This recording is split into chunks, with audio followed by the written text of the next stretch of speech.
aiming to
town, from London to Taiwan.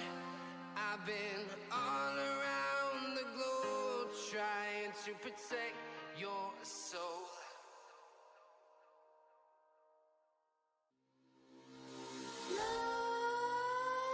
Nightmares creep while you and me repeat. This bittersweet heat is suffocating. I'm waiting and always hesitating. Kryptonite desires set my heart afire. Heart on fire. Set my heart afire. Yeah.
Now we're live. Good evening, ladies and gentlemen. We are here with you from the JSRA once again, racing at the Kyalami Circuit this week. You are with us now for free practice for the practice session here in the Chase or Pace series. I am joined not by my usual co-host, but as he has arrived just in the nick of time. Boy, punctuality is not your strong suit. and, and Mr. Andrew Spence is with us. We were about to be joined by the original commentator, Mr. Rory Daly, who will probably pop in for an interview later on. But as it stands now, Andrew Spence is joining me. Andrew, the people are hearing you. Good afternoon, ladies and gentlemen. A case of blackmanitis. So, I'm up and running. So, For the viewers like me that don't understand what blackmanitis is, could you please elaborate? this is when you're,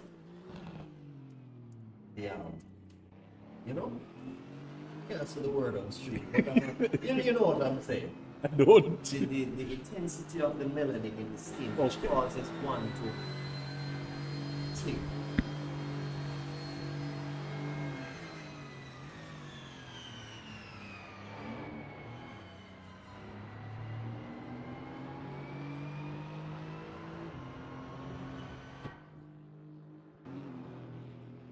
Oh, so you're having a bit of a siesta. Yes. Okay. Oh, yes. Well, in South Africa, not France, so you know Exactly. siestas don't fly here. Precise. So we have Jaden Harrison out on track as the only driver out currently. Jaden Harrison having posted, I believe, the second fastest time this week, which he has improved to the fastest time, previously held by Kurt Moss, now held by Jaden Harrison.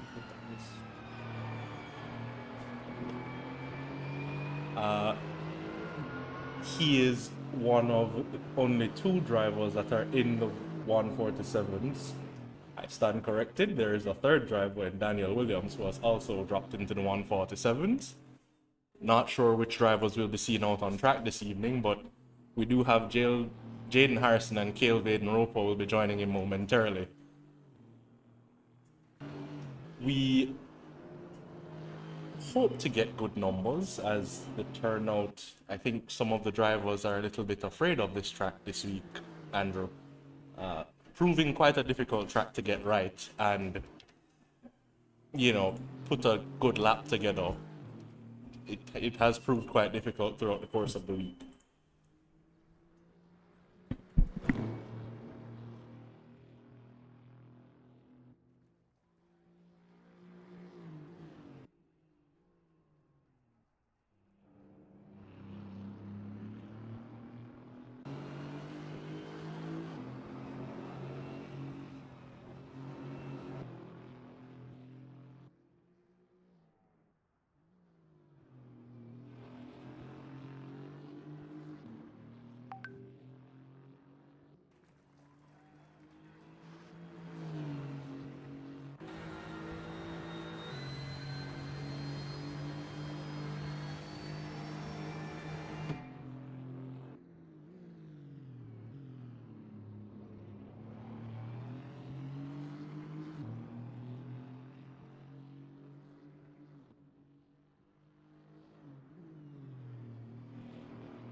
So Jaden already in the 149s, which we've seen him go about a second and a half quicker so far.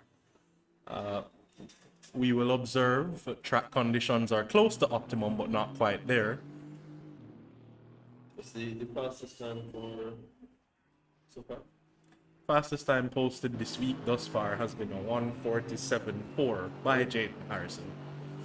So almost 2 seconds actually. And he is down to a 1:48.6, so I guess he's just dialing in the car as he proceeds throughout the session. Roper having a spin there on his outlap. Maybe coming to grips. As I mentioned, Andrew, this track has proved a little bit difficult to put your laps together. The curbs are very unforgiving as they are raised in some areas around the circuit. I assume you've driven. I have. I am 1.4 seconds slower than Jaden's current time, which is a second slower than his actual time. Second and a half. You know, how many laps? No. Overall, I am 3 seconds slower than Jaden. Oh, a second and a half. To his current time, indeed.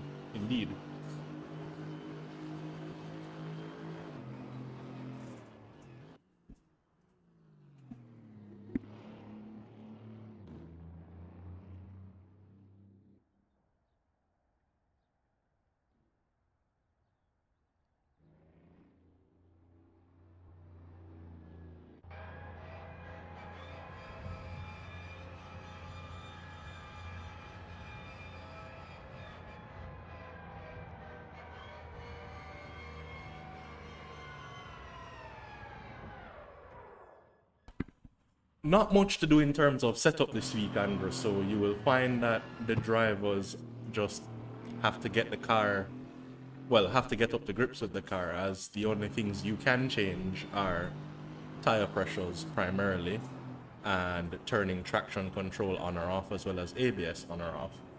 Outside of that, you can adjust the brake bias, but that has to be done manually from within the cockpit, not from a setup. That being said, this week it will be all about the driver's skill as opposed to using a setup to gain an advantage. So a true test of whether or not drivers can translate their skills into any machinery. Definitely. The more simple it is, I guess it may suit the somewhat the slower drivers as we've been seeing. Not necessarily because they're slow, but probably because they don't understand the setup. How to set up a car. So right, it does give them an advantage in that there is no aggressive setup to be done. If you don't understand setting up the vehicle, then this now puts you on level playing field. So Roper having a bit of an incident there. That's nice. The flag on the track. Yeah. Indeed, it's in several locations around the track actually. I think it's also at turn 2 and turn 5, if I'm not mistaken.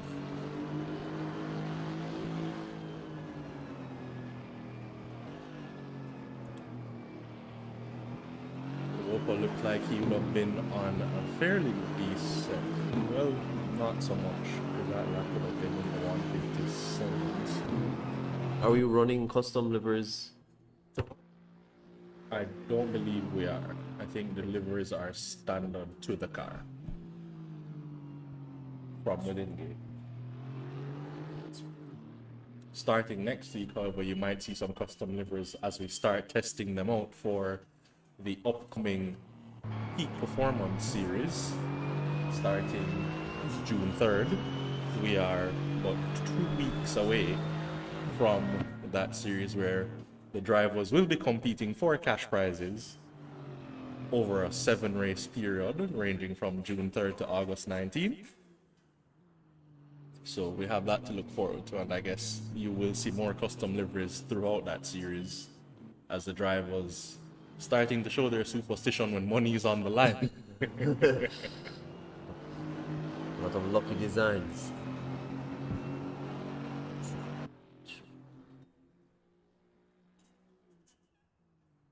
I want.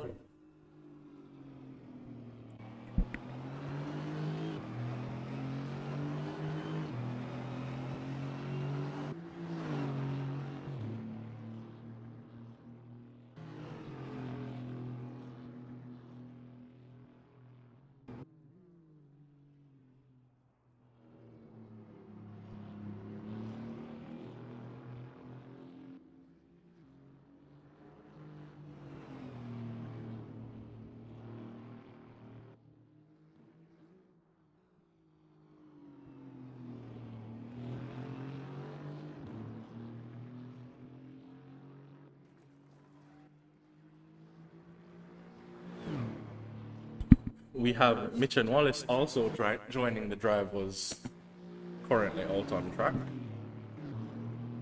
We will see where Mitchen filters in as the drivers start to show what times they're capable of. Sure, do you think some of these drivers are, I would say, shy? Considering whenever we have a practice session, we generally find us a dwindling number I think you versus might it being a Friday night and probably some of these drivers have some, engagements. engagements. Yes, you know. I think it could also be a matter of not wanting to show your hand, you know? This gives other drivers a chance to look back to see what you're capable of or to see what you have been doing. So maybe not wanting to be studied a little too closely. Sharing trade secrets per se. So as we take a quick look at the times that have been posted so far this week, we see we have three drivers in the 147, sorry. Jaden Harrison, Kurt Moss, and Daniel Williams. Mark Anthony Eaton in the 148. And then Mitch and Wallace, Kelvin Roper having done 149. Davil Park in the 150s and Mikhail Charles 152.4. I do believe other times were posted, but the server has since been reset, so those times are not represented here. So oops, as Mitch and Wallace having a moment there coming out of the second to last corner. Tricky corner, that one, as it's a very quick dab on the brakes. You don't sit on the brakes for an extended period of time. So if you miss your line even slightly, could result in an incident like the one Mitchen just encountered. Kind of like the pit lane on her last race. A Kota, yes. That was. The drivers seem to have also struggled with that pit entry.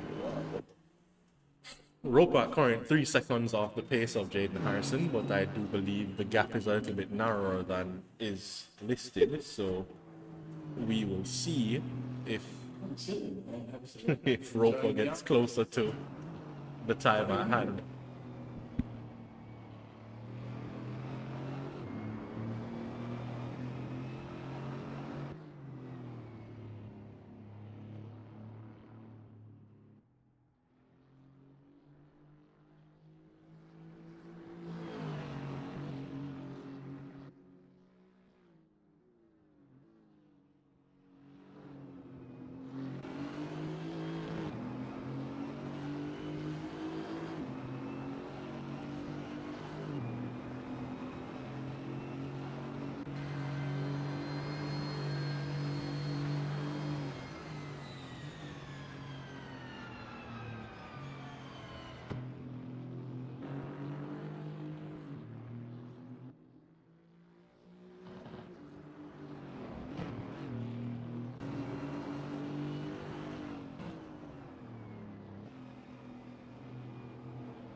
So as we are on board with Kelvin Roper, you are seeing, as I have made mention of, how unforgiving the curbs can be. Roper getting up on the curb there and having a bit of a moment. We will observe throughout the weekend as drivers do get up on some of those raised curbs, as you can see it on this one isn't so bad. Other corners like the second to last corner, a bit more aggressive with the curbs. So something to watch for as the drivers go through their practice laps here today, knowing when to use the curbs and when to avoid them at all costs.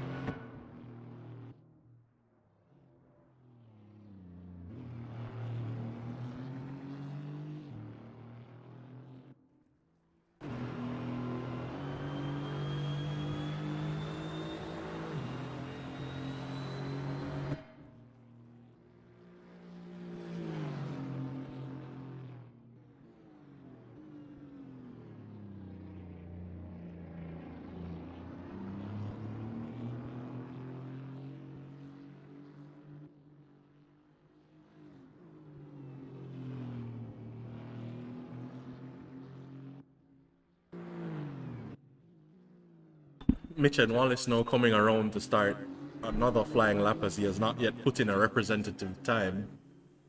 Probably trying to figure out the track in its current conditions, as it is a little bit tricky to navigate.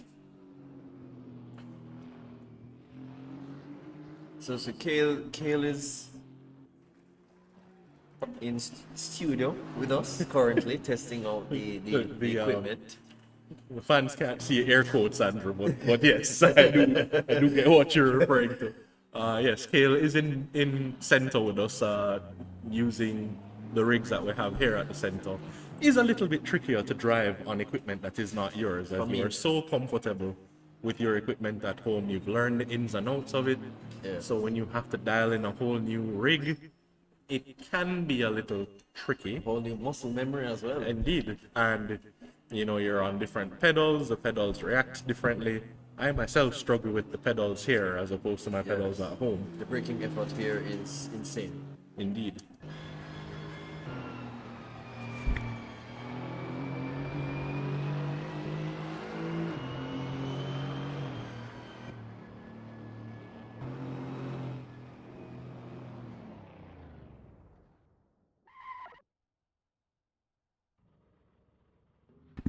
Mitch and Wallace still struggling to get around track without incident. Well, he has put in a lap, and he is in the 150s currently, which is close to the times he would have set, well, a second slower than times he would have set previously. So again, the drivers seem to be struggling a little bit without the track conditions being 100% optimum, albeit very close.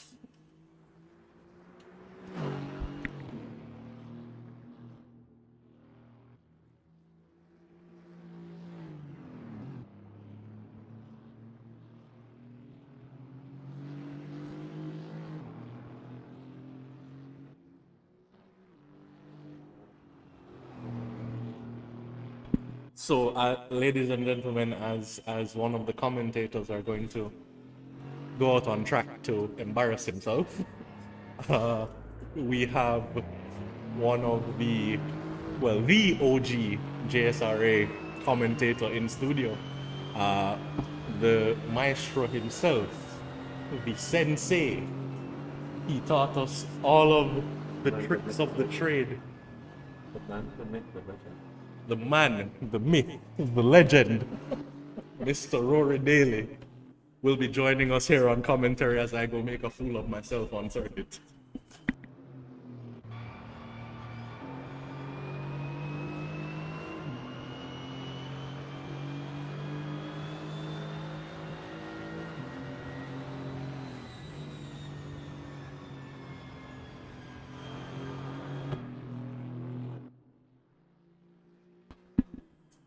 I'm not sure I can live up to that intro. Thank you, Chad. It's a wonderful. I'm so taken aback at the introduction. I'm still. My head is starting to deflate. so I can have a conversation. He's trying to soften it so that you make it. You don't add commentary about it. I don't have to make any bad commentary about Chad when he's driving. So, anyway, yes. Good night, folks. You know, I'm just gonna start and say, yesterday, early in the week, I made a post about the quality of the driving that I've been seeing, and the fact that Jamaican drivers, Jamaican sim racers, Jamaican names, Jamaica, you know, our presence is being felt in the greater Caribbean in the sim racing space. And I'm looking for, and the JSRA has only been together basically functional for, I would say this is like our first full year, and we're not even through it yet. So I can't imagine what the future lies for the JSRA, but it's looking very good. And of course, I always have to thank Stephen. You know, he's the man, he's the myth, he's the legend. I'm just hanging out here helping him out. So, yeah, we've got, you know, and I'd also have to say that in my post, it wasn't all glory. I was sort of, sorry, how do I say it? In somewhat disappointed because I do see a lot of talent elsewhere, but for whatever reason, you know, they seem not to want to take advantage of their own skills, especially given the avenues and the arena that we're putting forward here. So I'm hoping that more people will join. We can only do the best that we can. Again, I have zero problem with the people who are driving it. I am always blown away by the quality of the driving that I see when I come into the center. Even though I'm not here because I've been so busy for the past few months, that, you know, I'm watching the replays where I can, you know, I'm on my phone at some events watching the racing. You know, it's gonna be it's gonna be tough, as the drivers are seeing here. Park just had a spin, but that's how this thing works. You know, the whole point of this is that, and practice is that it's never going to be perfect. You're never going to have everything your way, as you so expertly put. Sometimes it's the car, sometimes it's the driver, you know, sometimes it's the circuit. And I think Mitchin is sort of the example of this. I know his driving style is that what he will do is that he will, I think, sort of like this Michael Schumacher style, where you push the car to the edge and then you back off from that.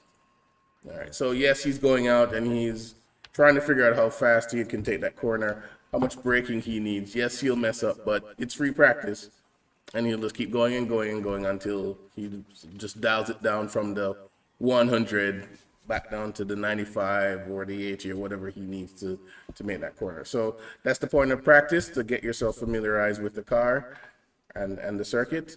There's not much these gentlemen can do to the car in terms of the setup because the car doesn't allow that much amount of modification.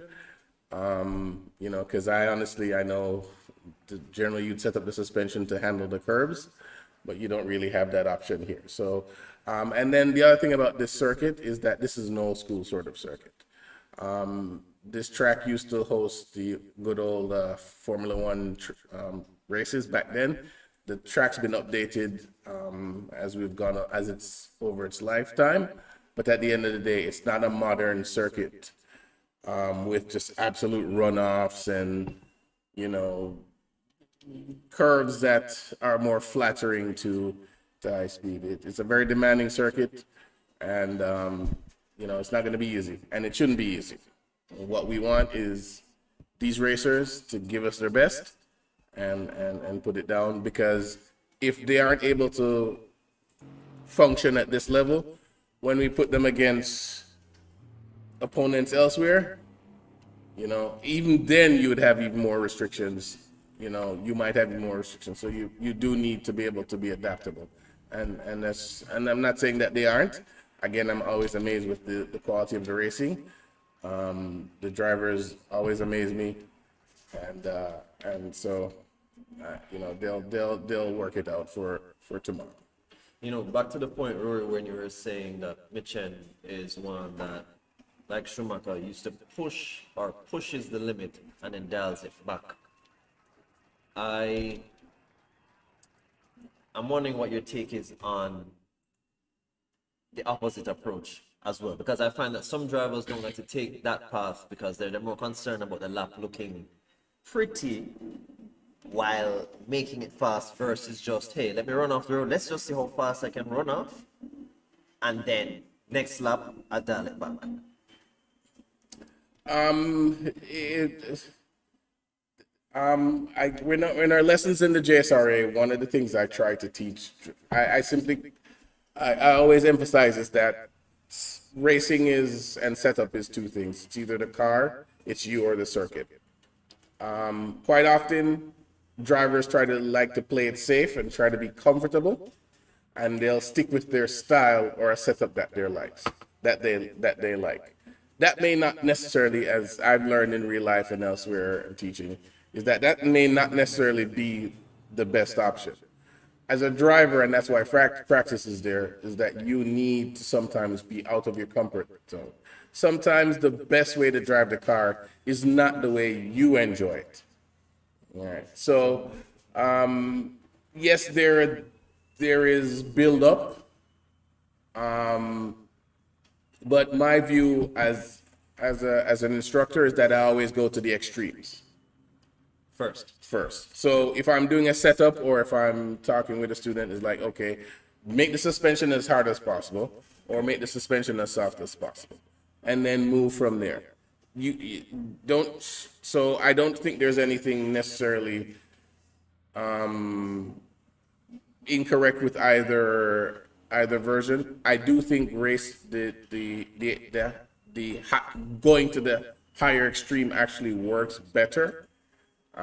It's faster because your natural, and I'll explain this. So what happens with if you're driving on the very edge and you slowly start to back off, what will happen is that you'll get to that point where, okay, this is where the car needs to be and I need to be.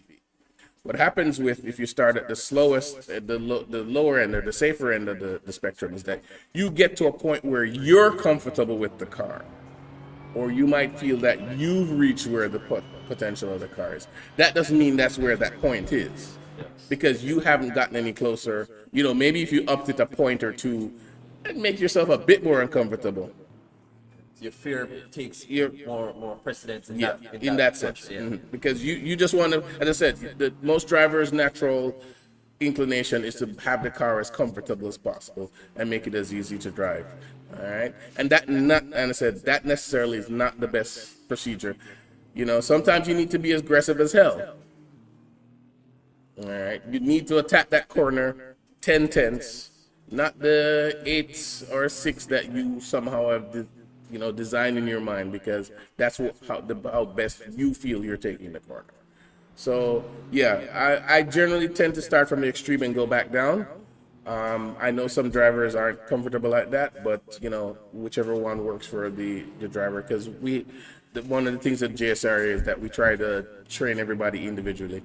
I'm not here necessarily to make you a better driver. Ultimately, you are the only person that can make yourself a better driver. I can just provide you with the impartial data to show you how you make a better driver. And you said that you train Jaden. Sorry? Train Jaden? No. Jaden was Jaden's been around. Jaden was a miracle, I should say. Just showed up and that was it. No, I've worked with Roper. I've worked with Mitchen. Mitchen was one of the original ones. He's taken my advice, thank God, in several ways, and I see where the potential is. I see where he's making the steps necessary, and he's doing well. He's not had as much luck as and a success as I think he believes he should, but my thing is that I can see the incremental progress, and I think at the end of the day, he might end up. He will probably be. Well, to me, he's already in the top, and you can see that he's already in the top. But I think he'll reach that point where, where he wants to be personally, and where I think he should be. I've had discussions with him. The thing with him is that and this is why he's doing what he's doing, is because he used to play F1, and F1 drivers have that game puts you in a very specific mindset. All right, I'm like, sometimes I'm saying you need to use more curb, you need to use more track, and quite often, and that in F1, if you do that, you get punished quite often. Not necessarily by the stewards, but you're gonna hit a curb really hard, you're gonna get some damage. You try and be as smooth as possible, and you try not to be as smooth as possible. What I've tried to work with Mission and get with is that I think he needs to be more tactical, which he is, but he also needs to turn on the aggression at specific times. It's not that he's not fast, he is. It's just that I find that there are points where, and I've discussed with him privately, where I've seen him racing, I'm like, look, you shouldn't have given up that spot. You shouldn't have let that guy go. All right, you should have fought harder for that position. All right, but because, not that I don't see him being fast, it's that I realize that he's backing off mentally because he's used to playing a specific sort of game, and that would have punished him for that level of contact. I agree. He Mission and I spoke, and he seems to be more on the conservative, safer side in the race. Chad, on the other hand, is from the school of NASCAR. I'm just kidding. Let's go on. Sorry. You're sorry. Yeah, Mitchell, it seems to be more on the safer side, especially. I know that you mentioned platform. ACC actually rewards being a safer driver because they have a point system. Yes. What's it called? What's the point system called, Chad? Yeah, he's not here, but a point system for ACC. It's like a driver safety rating thing. Safety rating. It's got it's a safety rating, yeah. So, I think his focus is more on completion rather than necessarily battling.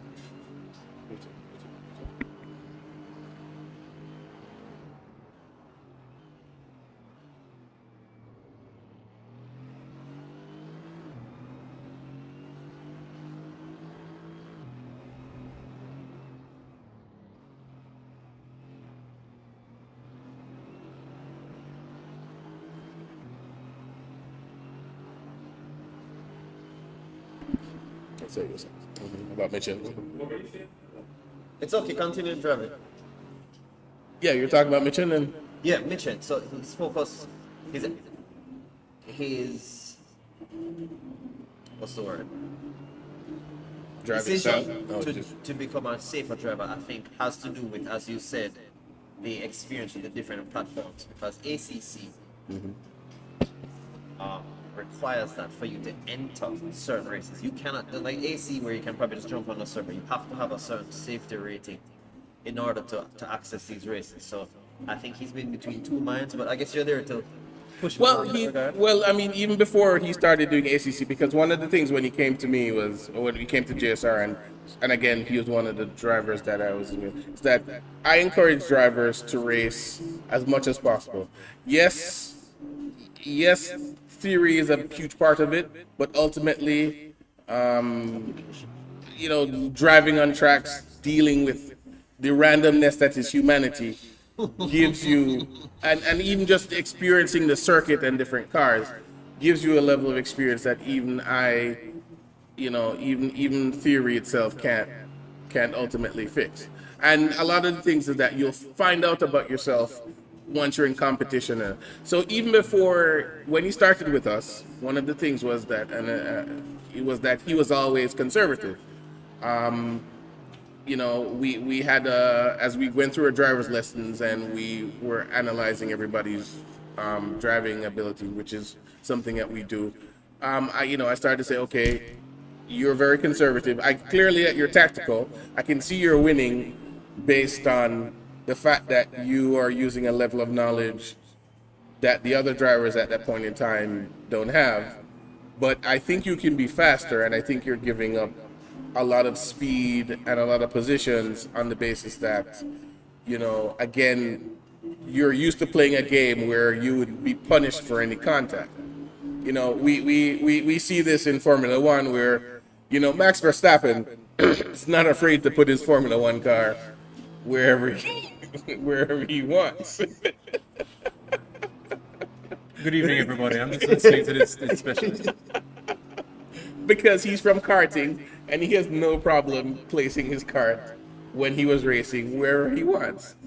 But, now that he's out in front, miles ahead of everybody, that's also the other reason. Okay, You're so used to driving all alone on the circuit, you just really don't recognize anybody else on the track. The line is your line. But I'm just having some fun because clearly Max from 9th to 1st. Clearly you have the racecraft. Yes. You're not doing that because you're an idiot and making stupid decisions.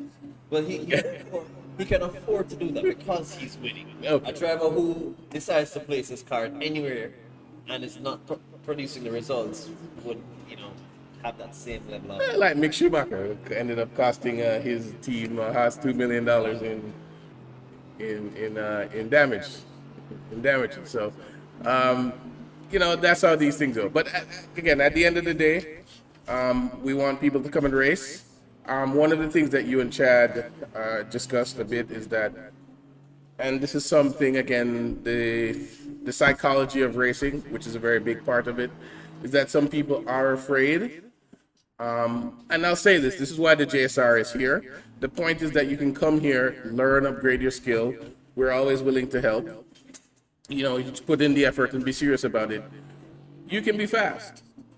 We've raced 3 other countries.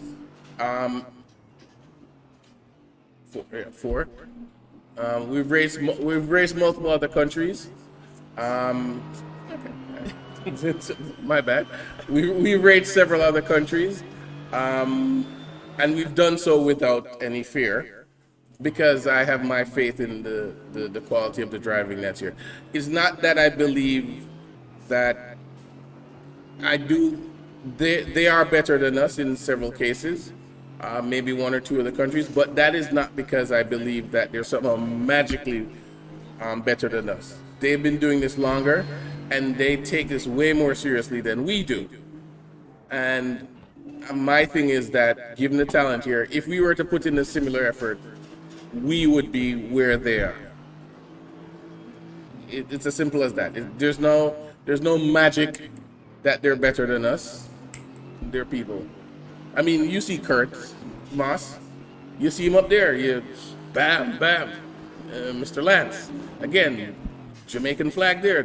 These guys are in the top 5, top 1 and 2, battling for the race lead with names that you can't even pronounce on a good day. All right, and we're not racing some randos on the internet. As the JSRA, as the entity responsible for the sim racing on the island, we are connecting with other federations in their country. So we're not racing some dude that just jumped on the server and said, hey, blah blah blah. We have to sit down. We have to speak with these people. They have to get the drivers that they need to get. They pull from the pool that they have, and then we put together. I mean, people don't understand the amount of work Steven puts in to get one of these international events together. It is a job of epic proportion, and the fact that he's doing it, I know he doesn't like a lot of appreciation, but the fact that he's even willing to do it is mind blowing. Okay, all right. So it's not a situation where we just jump up and go, hey, let's race. No, we've been talking with these people from last year. You know, their protocols, etc., etc. I know that you recently you literally had to spend a week going through all the incident reports, because these things are, you know, if you jump on a random server and just race somebody and knock you off, that's the end of it. You know, the level that we're at, there are people there that, okay, this is our federation, this is our driver. If he had contact with you in any way, shape, or form, we need to understand the responsibility. You know, we can't have that sort of racing going on. So, and that's our point too, where we're trying to ensure that there's a certain level of racing that everybody can come, you can learn, and be better. Because if you keep racing the same randos, you know, you either end up fooling yourself that you're fast and never elevate, or you just get so you're always in some sort of crazy race where people are knocking you out or doing ridiculous things like driving in reverse on the circuit, you know, and you never learn anything significant. So again, we want you to take it seriously. You know, we got five drivers here. We have three at the three going toe to toe here at HQ, and you know, more people just need to join in and race. So, Roger, Roger, hear me? Rory. Rory. Sorry.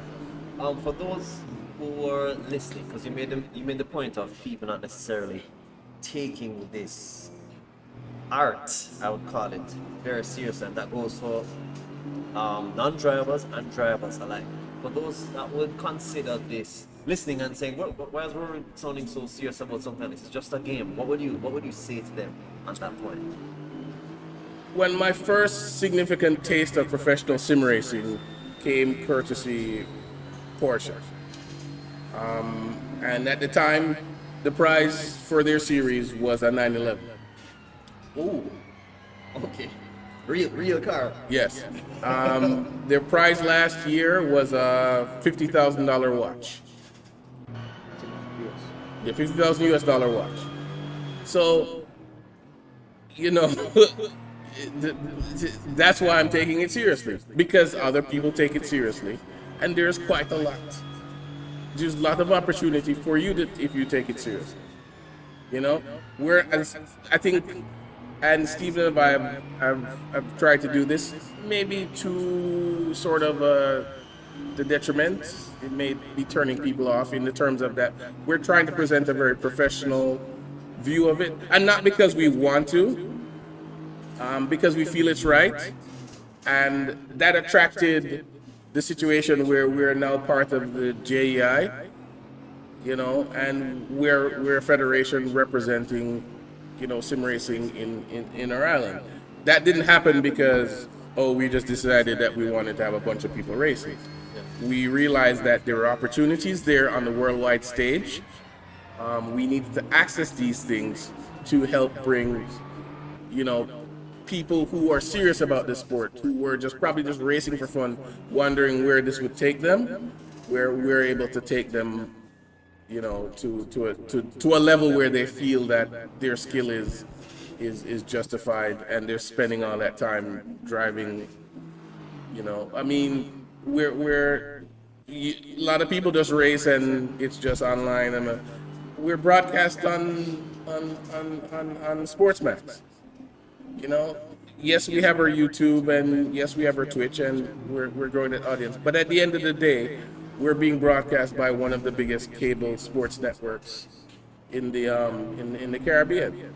People along in the region are watching our events. They're quite successful. They're seeing you on the screen. All right, and if you play your cards right, you could be the Michael Jordan of sim racing. Takes one set of eyes willing to make a difference for you. Yes, think about it.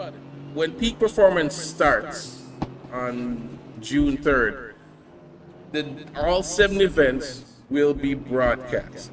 That's 2+ hours of racing on a major sports channel. You couldn't get that if you tried. All right. You would have pockets the size of Grace or somebody like that. To get that level of exposure is unthinkable. All right. So if this is an avenue for people to see your skills. You're not playing randomly with 5 people watching on YouTube, going, "Hey, this is great." You have an outlet, a significant outlet where your skills can generate stuff for you. All right, and then of course we have Steven working his magic in the background, making things happen, making major player moves in sim race space. I mean, what else is there? So again, you may feel that, I find that some people feel that they may be lacking, but then that's the point of the JSRA, is that you come in, you work with us, and we'll lift you up. We're not here to make you look like an idiot, because we're not gonna put you out on the track racing against some Colombian guy with 15 years of experience. You know, he's done 5,000 laps in an hour. You know, you're not going to beat him first time out, and we're not going to put you against him. We need you to be competent, and we're willing to help you be competent, be the best you can be, because that's what we want to put forward. So that's why we have these events here. You can come test, practice, show your skill, race against your fellow racers. We have the WhatsApp group, Discord, etc., etc. You can come in. As I said, we're always willing to speak to people who are serious about this, and once things sort of get back to normal, you know, we'll go back to having our classes and stuff like that. But at the end of the day, the point is to make you a better driver. The question now, how do we explain chat? I'm just kidding. No, you're not. You know, as you look, we can see Chad. He's driving right in front of us. Basically. Yes, he is. And you made a point where there are 3 factors that will influence the performance of the driver: as the driver himself, the track, and the car. Yes. Now, with this Mercedes, it's a very smooth car. Yes. Right, a very steady car, stable car. Yes. And my style, which I'm comfortable with, which you were talking about earlier, is minimal input. Right? Minimal input. However, I was driving it on Suzuka, and I realized I kept on crashing off a certain part of the track. And my resolution to that was to brake even more. But I'm wondering how the drivers are flying through the corner, only to realize that Chad on the opposite side was basically thrashing the steering, and it would just take the corner. But I'm not used to that. I would have to change my entire style for this car. You know, and it was just kind of, I don't want to say break my confidence, but it kind of took me a couple steps back, because now I'm going to have to go through every corner, getting myself used to thrashing. Not every corner, of course, but for the most part, I would assume that a smoother car would gravitate more to, you know, a smoother input as well. So I'm going to tell you a story from real life. It's a theoretical story. Well, it's not a theoretical story. It's from the past, and it relates to a scenario from a friend, I should say. This gentleman owned a small Japanese high-performance hatchback, and one night he was on his way to the country, and he encountered at that point in time one of the top echelon of the Japanese high-performance saloon, which would have been a Subaru STI. So he's in a turbocharged front-wheel drive hatchback, and the person he's engaged with is driving a 2-liter turbocharged 4-wheel drive or all-wheel drive rally bred saloon. There was a point, of course, the red mist came down a little bit, and there was a point where there was a specific corner along the road that he would normally brake for. Okay. When he saw the Subaru go through the corner, he realized that the Subaru didn't brake. Despite the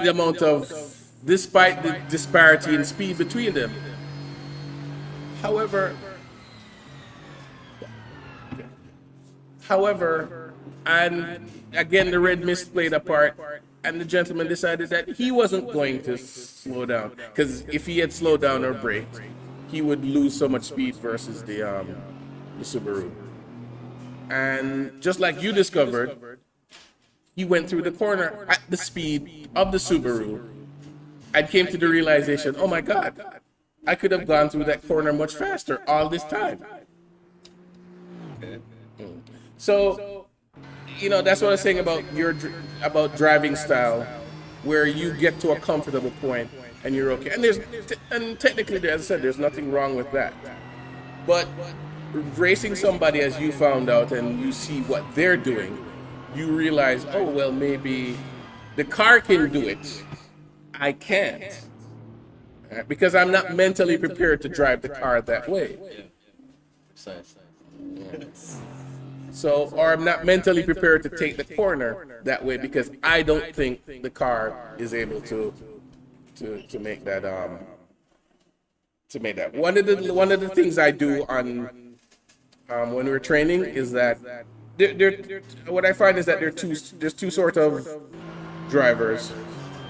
There's the driver that can get on the track and just drive the track and they'll figure it out. And then there's the other driver that needs to string together.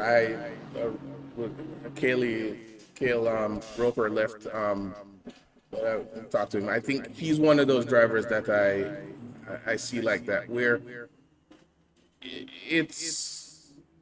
he's fast,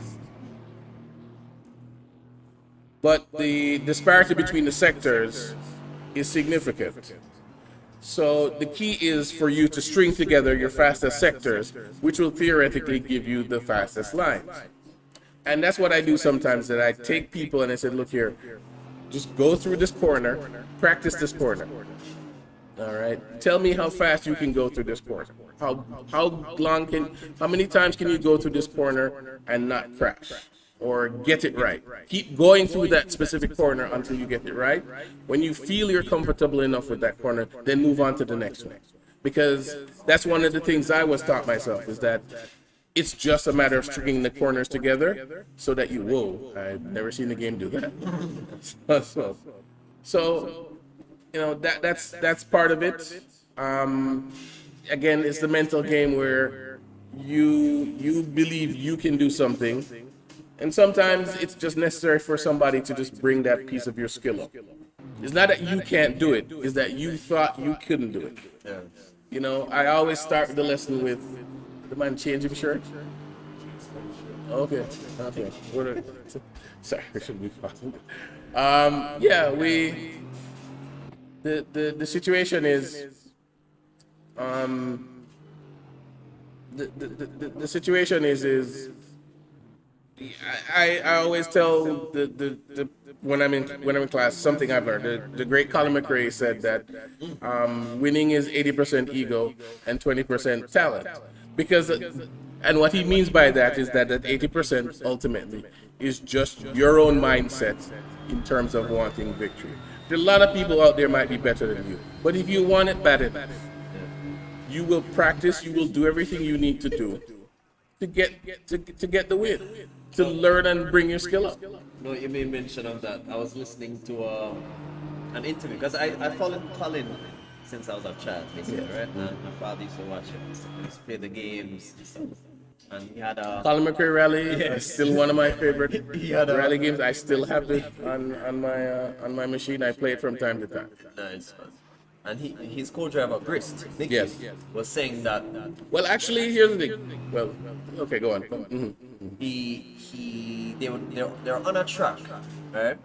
And you know, they have to go to the track and Nicky would have to make his notes, speed, all his gear, all that stuff.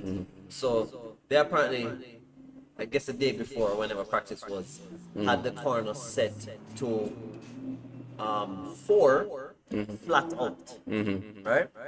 Or 480 something. Anyway, so he said on race day now, they reached the corner and they were something like, I don't know, 5 seconds behind the leader, and they were coming up to the corner, and Nicky is now looking at the gear and the speedometer, and he didn't say anything because he knows how Colin is. And he says when he reached the corner, he saw Colin. He was in 5th, and Colin pushed it into 6th, flat out. He said, needless to say, we didn't make the corner, right? But as you said, it comes down to 80%. How willing are you to make that judgment or that misjudgment for the sake of the possible championship? I'm going to tell you a story from my personal experience. There was a while back, my friend Jason Lawson, who was a former sprint champion, he wanted to get it. He was in rally, and his navigator wasn't available, and he asked me to help him to navigate, which wasn't a problem. I much appreciate it. Unfortunately, we were a small team. We got there late. We were trying to set up and everything. I tried to put together we did our best to try and put together the pace notes. However, because we were taking so much time to set up our camp, our mechanics, and the parts and everything, I think through one of the stages, we were met by the marshal, the steward, saying that the stage was closed. So we got to a certain point and we had to turn back. We couldn't make any notes past that. So the first part of the story is that my notes were incomplete. And I went to the other drivers. I went to Douglas Gore, and I went to Gary Gregg. And I asked them if I could borrow their notes to finish off the stage. Now, I have like slow left, slow right. Both Gary and Doug had just flat. I'm like, are we driving on the same road? Because I'm not sure what you're looking at, but nothing you have here corresponds with and I can't imagine taking that corner flat, quote unquote. So I just gave up on that idea because their notes would not translate to what we were doing. Okay. So we ran the stage. We were running the rally. And we got to a point where we had to run the stage that we didn't have the notes for in reverse. Now we had no idea how the stage. I mean, as I said, we didn't have the complete notes. We didn't know what was going to happen. The notes were perfect up until that point. And exactly that. We were absolutely flat perfect until we hit that section that we didn't have the notes for. Now, what happened was that we were taking our time through that section of the stage. We would slow down, and because we would just eyeball it because, again, I didn't have notes to call. However, this time, again, my driver, Jason, decided to, he was in the groove, that groove that drivers get in, where they're just doing everything perfect. You're driving everything, the cars respond. And we came around the corner, we came around onto that section of the stage at a speed that we did not ever do before previously. And because of just the simple change in the velocity that we attacked that section, it was actually it was like how do I explain it? It's like I think it was just like a bunch of set of bumps. And because we were so fast, when we hit the first bump, it completely upset the car for the rest of the bumps. So the car literally didn't have any traction until it hit the last bump in the sequence, at which point it threw us to the side. We thought we were going to just slam into what was a pile of rocks. However, we did a Dukes of Hazzard, and we hit the rocks, and we ramped up into the air, probably about 20, 30 feet. We hit the side of a mountain, and we slid along the side of the mountain, horizontally with the mountain, until the mountain ended, and we fell off and landed at the end of the section. Car completely destroyed, wheels off. We're just in the car, there's just dust, and then we see the marshals running through the dust at us because they thought we were dead. We come out of the car, of course we're safe and everything, but the whole point of that is, again, same thing. You, as a driver, you need to know what you're comfortable with. And sometimes a lot of things that look simple at one speed, completely different at the other speed. So, yeah, I can see it's very relatable. You're pushing, and you're absolutely pushing, and you feel everything's going good, and you're like, well, there's nothing that's gonna happen here, because etc., etc., etc. But yes, that was an interesting day. What was your mindset like? Meaning, so okay, now you're not focusing on notes, you're just focusing on the road. Are you clenching through each card at this point, or is No. So let me tell you what happened. One of the things that I do as a navigator, I'm a very calm, cool person. There's more to the story, but I'm not gonna. Okay. I'm not gonna blow up this thing. I'm a very calm, cool person, and I put things. Oh, this one. No. Okay. So we. Okay. Yeah. So we were doing fine. We were winning our class. The driver was doing well. And again, because you're doing well, it's sort of, there's that psychological point of the thing. There was a point where I felt that, yes, he was going fast, but there was another point where I was like, he's doing this well. Mr. Dillon did a spin into the pits there. I'm not sure that's legal. He was actually in I'm sure. the wall. Yes. Oh, okay. You know what? I'm going to say this because I thought this after, was it Wednesday? We're going to take the time out, and we're just going to have everybody practice how to enter the pits properly. You hear that, Jaden? All right. So we're just going to pick a couple circuits, and we're just going to have everybody do a lap and come into the pits and try not to be a ballerina. So anyway, yeah, just to get back to the point, it's about getting what was going through my mind was when we started the stage, I was focused on the notes, I was reading the notes, and my mind combined with I think it's one of those things where people say everything is the best before it becomes the worst. Jason and I were absolutely clicking. I was calling the notes, he was taking the corners, and it was just absolutely smooth. He didn't lose any speed. There was no hesitation. I was just shooting off the notes. And I was just absolutely amazed at the speeds we were getting. Oh yeah, we got Nick Penley in the house. Canada, yay, via Jamaica. Nick's a good personal friend. Known him for quite a while. Family friend is back as an Otrius guy.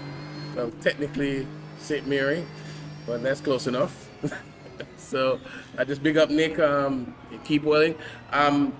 Unfortunately for Nick, he made the bad choice, the evil choice. He's a console player. So at some point, we hope. Shade.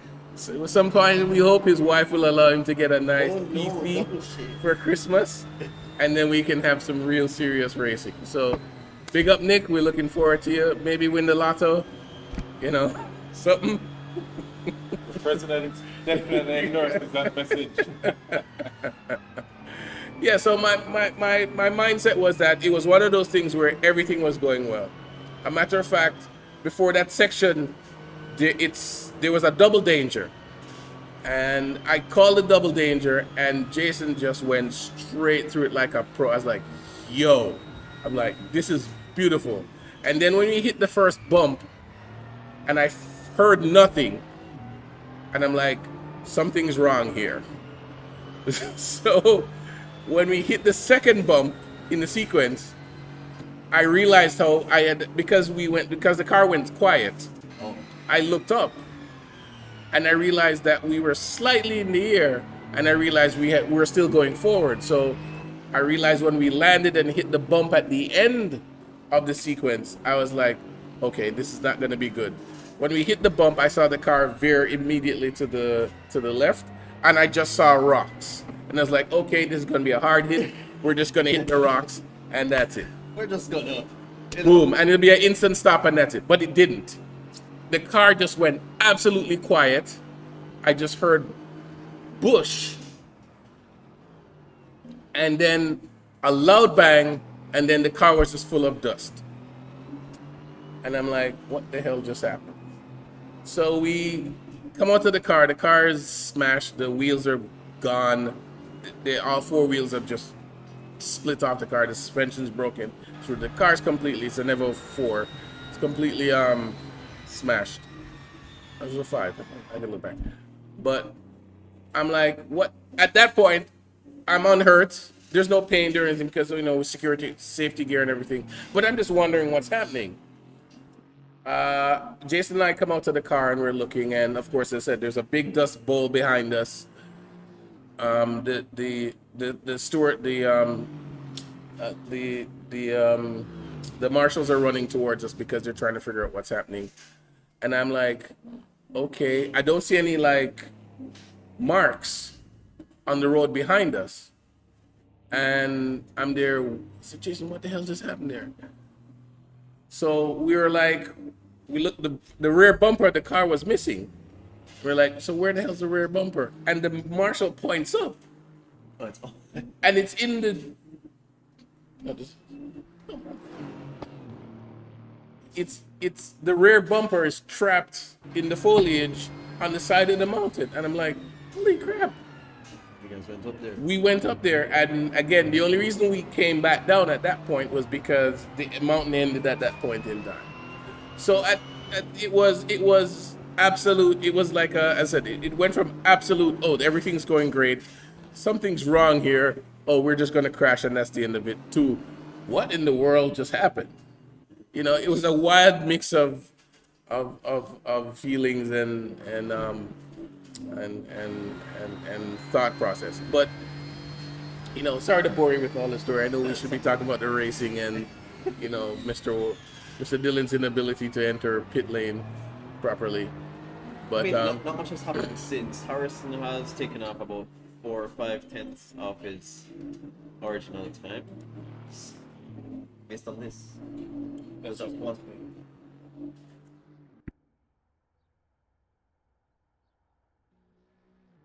okay, and we can see that Mitchen's able to be doing smooth laps. He's, you know, that's a hundredth of a second behind Jaden.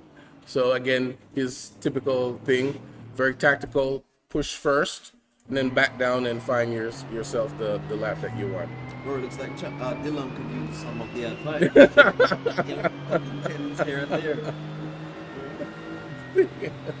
He's focused. I think, and that's how it should be. You know, I you know, we make fun of Chad.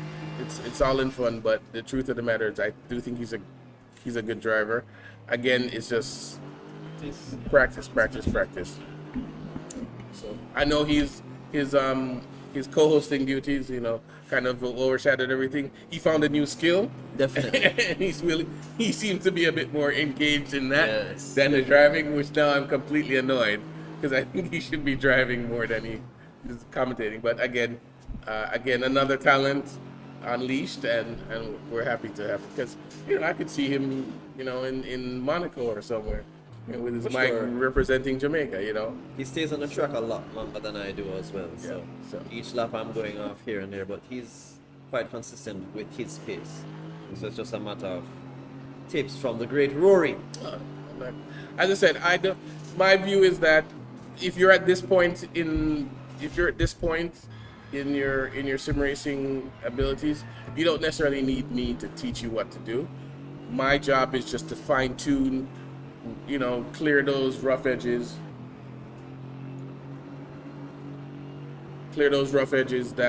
That's necessary for you to move faster. Again, sometimes you come up, and I've seen this where the driver comes across a particular barrier. They're trying to figure out why they can't get faster. All right, it may not necessarily be, you know, it may be within themselves, or maybe it's just a bit of piece of knowledge that they just need to unlock or unleash that extra speed. And again, Chad is taking that corner kind of wide. On that point though, Rory, that plays a part in, I would say, a lot of drivers' confidence as well, especially for those who watch sim racing. I'd sit and watch a race and I'd say, oh, they did for example, 148. Let me see how fast I can go. I load up the track on my computer and I'm doing like, let's say 152. And I'm saying, no man, it doesn't make any sense for me to even bother to try to go to JSRA because I'm utter crap. You know, but I'm not taking into account the fact that server situation might be different. Various things come together to. Well, let me say this, because again, you guys discussed it a bit earlier. I mean, again, your brilliance. There are all these topics. I feel like I'm rehashing them. But you and Chad have an amazing chemistry there. You sort of touched on the fact that there are racers who are not racing on this in practice. I found the same thing as where, and I think we had to have a serious discussion about this, Stephen and I, where drivers were racing outside of the server. They don't want to, quote unquote, people to see their hand or whatever. And I'm like, that's stupid. That's just dumb. That's ridiculous. Just race on the goddamn server. That's what it's there for. Nobody. Sorry. There you go. No, it makes it, because at the end of the day, we know you're fast. Yes. All right. And again, it might, racing against somebody or racing other people on the track might inform your racing ability. Exactly. All right. This sense of it either goes from, I don't want to race because I don't believe my skill or my talent, or I don't want to embarrass myself. And there may be some validity to that, but at the end of the day, you got to try. And I said, we're not here to make you an idiot.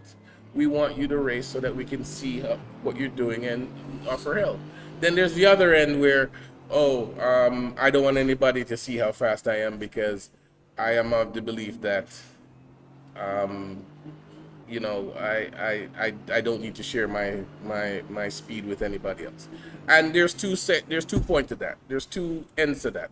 One is the same thing where it's a matter of ego on both sides, where they don't want to feel disservice or discouraged because they might be racing and realize they're not as fast as they perceive themselves to be. Or the other side where the truth of the matter is, at the end of the day, we know you're fast already. If you're fast by a minute or a second, it doesn't matter. We know you're fast. So why hide that you're fast? As we spoke about a couple of weeks ago, that doesn't necessarily translate into race performance. Yes. So it's neither here nor there. Because we know this from other motorsports. There are drivers who are fast over one lap, and then there are drivers who have the ability. I'm gonna name drop here. I'm gonna give Michael Paisley this. No matter where Michael starts, Michael can work his way back to where he is. All right. That's an amazing amount of racecraft, amount of awareness. Patience. All right. Yeah. And you know, there the times where people just, I'm the back, and I mean, there are times where it just makes sense to give up, and that's the end of it. But there are times where if you really put in the effort and race, you might be faster than you might get to more where you know, because the other people in front of you aren't somehow perfect. Yeah. They're not bots. They're gonna make mistakes too. You know, pick up extra few places here. You know, it's not like you're running into the server and Max Verstappen is practicing. Yeah. You know, while he's on his private jet. You know, we're all the rest of us are regular human beings, and we can get better. You know, as we. I'm amazed that this is a rear-wheel drive car, but Chad's front tires just constantly are cold. Anyway, gets it. Means you're not turning enough, Chad. Oh, there we go. There we There's go. the input. Yeah. There we go. They want more, buddy. That tire just went in the microwave. But yeah, I think Rory messed up Chad's name. Just no, because he would be perfectly fine until he called his name. sorry. I'm so sorry. But yeah, you know, it's great to see the JSRA as it is now. And again, I can't fault anything because we're a relatively young entity, and again, I shouldn't say we. Mr. Stewart here, you know, racing against Colombia, organizing races against the Dominican Republic and Venezuela. All right, having the ability to almost send somebody to Monaco, you know, again putting all these amazing events, bringing viewership, publicity to the sport. I mean, again, amazing stuff. So, if we've just done this, we just need to give a bit more effort, and I think by the end of the year, we should be. I can't imagine how much better we'll be. Well, with his determination and a sense of purpose and seriousness. Oh, now you're just making his heads. No, but it's true. It's true. He's very adamant. I mean, he says that everyone says he's miserable. I haven't experienced that as yet. But if he is, it's unnecessary, quote unquote, evil, if that's the right word to use. Because the truth is, this is something serious. This is something that can take you to somewhere you probably never expected you'd be in your entire life. I mean, You know, so and I remember having this discussion with a few years back with somebody. Everybody looks at, oh, I need to make it to F1, and I'm like, you don't need to make it to F1. The truth of the matter is, there's so many good drivers that have spectacular careers in other series or quote unquote lower ranks. Yes. All right. Yes, I like Max Verstappen, and yes, I think he's a great driver. But you know what? I love Shane Van Gisbergen. Great driver.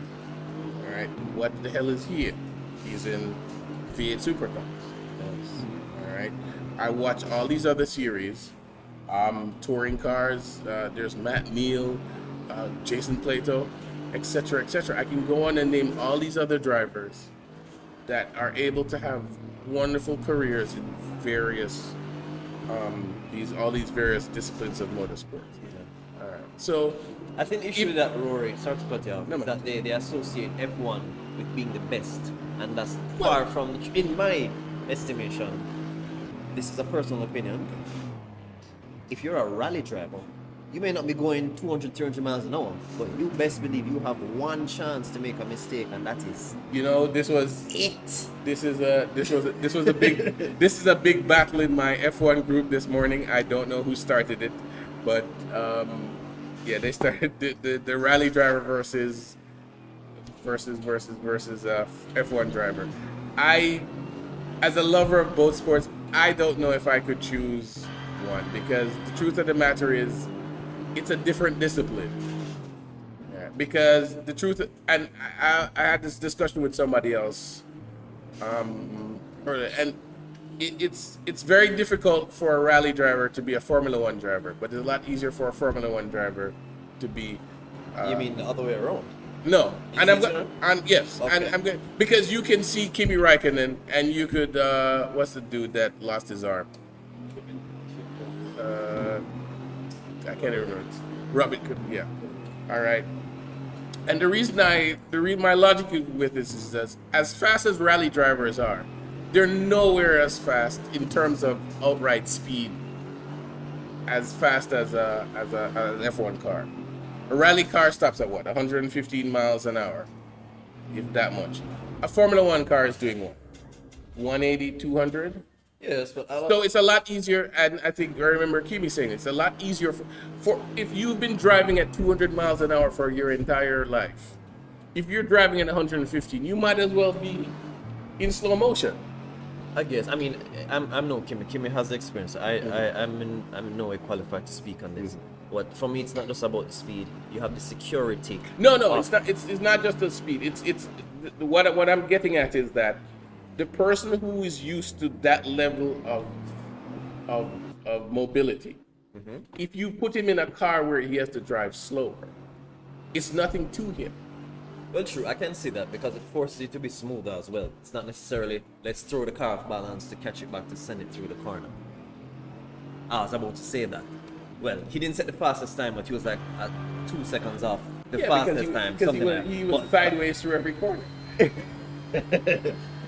But even Colin, for example, because when I saw that, I wasn't expecting him to be that quick. No, and again, I'm not saying that there is a lack of talent in either the sport, but the rally driver who has to be driving a car at 115 miles an hour maximum. And I mean, again, the level of reflex is necessary because this is also one of the things that the things that brings why Formula One drivers, when they go down into the lower ranks, tend to be faster than everybody else. Because that's true. You know, you look at I watch IndyCar. You look at was it Magnussen? He's in IndyCar. Very good. Exactly. Very good driver, yes. And he wasn't even in the mid pack He was flying past. in F1. Yeah. All right. The fact that you may be, there's what, 22 F1 drivers? There's 21, whatever. You may be the worst F1 driver, but the fact that you're at that level, if I was to put you in a lower rank, you would dominate, which is what you see, where the F1 drivers, when they go into these other series, tend to be quite fast. And the thing, here's another thing with that. I mean, we could sit here all night and talk about this. But the worst We have all F1 night, driver also comes down to the fact that in other forms of motor racing, the separation between each car's performance is not as wide as Formula One's.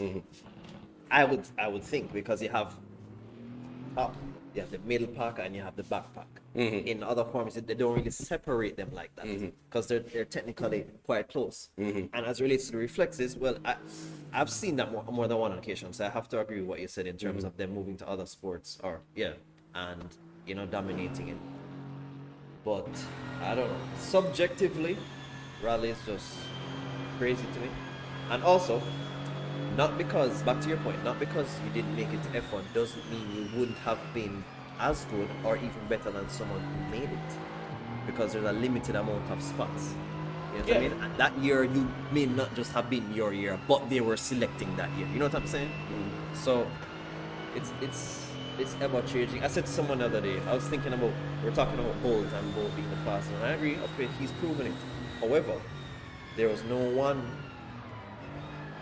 No, we're looking. I was trying to. So we have Magnussen, and we have Grosjean, who are in IndyCar from Formula One. And these two drivers, as you know, were not exactly the top step in Formula One, but they have gone. And if you watch IndyCar, like I do, they're not in the back of the pack. Grosjean and Ericsson are fighting every race meet for top honors, which shows that at the lower rank, they're able to. I mean, Takuma Sato. I mean, how old a driver is he? I mean, he was. He was a driver for Toyota. The Toyota team. So that tells you how far back he goes, and yet he's still in the sport. able to win. So, sorry, you were saying? Yeah, I was saying someone.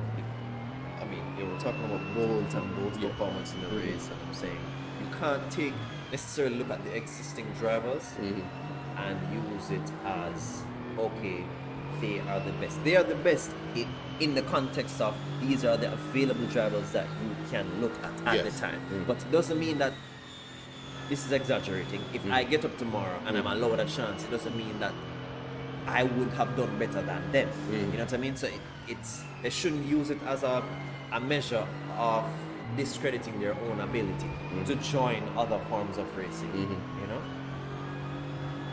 So it's a So, and to get back to the point, to bring it full circle, the point is that if your perception is that you're going to be the best sim racer, and there's technically nothing wrong with that, but at the end of the day, even if you are participating, there are opportunities for you. yes. Okay. I'm not going to say if you're going to be coming last constantly, you're going to be the greatest ever and we're going to recognize you. But if you bring the talent and the participation, you can get as far as you probably think you could, or a lot farther than you thought you could. Listen, even last place is sponsored. Yeah. And they're getting opportunities regardless of winning or losing the race. I remember I remember somebody told me that they went to an event and just the fact that Jamaica was there was enough. Yes. Exactly. It didn't matter how we performed. The fact that Jamaica was there and people were happy to see Jamaica, they had no idea Jamaica. And that was the same thing that happened when we the JSRA held the Monaco event. Bobsled. Yeah. Well, no, I'm talking for sim racing, and even bobsled. You look at Jamaica's performance in the Winter Olympics versus what happened to all those people at the end of the Olympics. The amount of opportunities for those guys, was more significant than they felt that I ever thought they would go. I don't think they thought they would have won, but at the end of the day, they were able to achieve way more than they probably perceived that they could have. So don't. The question is, participate. Give it a go. Let's see how far we can take you. We're not here to criticize you. We're honest. We're open. If you drive like crap, yes, you drive like crap. But at the end of the day, we're going to try and help you not to drive like crap. I'd like to interrupt to ask why Rory is throwing words at me. I'm not throwing any words at you. And Chad is rejoining us. Andrew is now going to make a fool of himself in place of me. All right. So, Mr. Dillon, what's your concept of the circuit? How did you like it? What was the issues you were having? So I've been on the server all week. It has only just dawned on me that the use of traction control could actually be beneficial because for the entirety of the week thus far I've been driving without traction control. Okay. Why did you decide to turn it off in the first place? Well, I'm always of the impression that I am quicker when I control throttle input as opposed to Tavar having an incident there. Yeah. I'm always of the opinion that I'm quicker when I control throttle input as opposed to when I have a computer helping me to control throttle input. But I see now that in this particular vehicle, maybe just around this track or maybe it's just the vehicle, it is beneficial to have that traction control. And I will also add, it's a lot more comfortable here at the center, in driving as opposed to at home where you're on a table and a chair, whereas I'm in a proper rig. So, the only struggles I have here is with the brake pedal because it's a very different brake pedal than the one I do have at home. Let's elaborate on that. What's the brake pedal we have here at the HQ, and what's the brake pedal you have at home? I have a Thrustmaster T248 at home. We're using the T300 here. One is spring-loaded pedals versus load cell pedals here.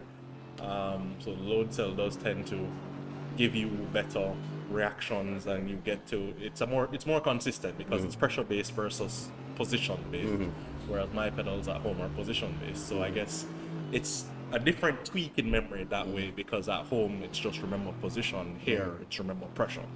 So the transition between the two kind of creates some environment for leeway. And let's so that the viewers can understand this. The HQ has the best equipment that it possibly can.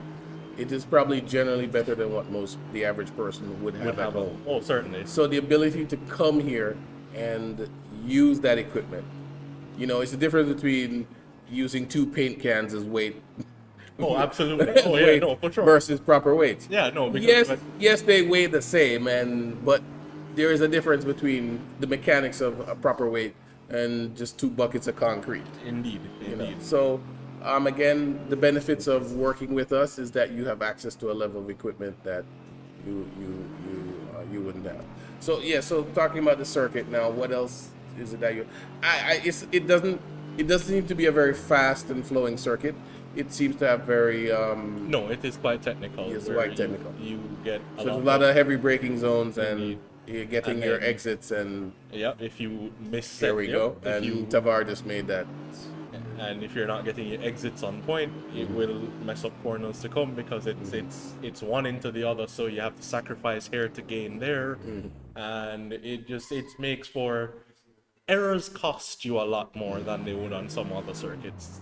So this is one of the things I was telling Andrew, is that one of the things that I teach is that there are two types of drivers. There's drivers that can just get into a car and just learn the circuit, and then there's drivers that you need to just string the corners together. So what you need to do is not focus on the entire circuit. Indeed. That you need to just Specific work out sections. what you need to do. Yep. Your corner exit, your braking, corner steering angle, corner accelerator position, corner, your entry speed, exit speed. You figure those things out first before you try, and then when you're comfortable with that corner. And I know it's a difficult and long position, a long situation, but that's the point of having the server up and having you able to practice all week. You have the ability to do these things. So attack each corner bit by bit by bit, and then you string it together based on the muscle memory and the feel that you have from each corner. Certainly. So I was listening to some of the conversation between you and Andrew, and where you were talking about maybe focusing on one particular corner at a particular series in time. So for example, when I was out there, that's turn 13. I will, as Tavar is actually approaching that section of track now. So Yes. I'll point it out. But that turn in particular has been giving me grief, because it's a difficult braking point to spot. So it's kind of just, if you miss it, you run wide, and it's a corner after this one. So the corner at the end of this straight, quote unquote straight. Right, so the breaking point is somewhere just after that broadcast tower, and it's like it's kind of a spot and feel. If you miss it, you lose quite a chunk of time in that section, and that's kind of the corner I spent a little bit of time working on.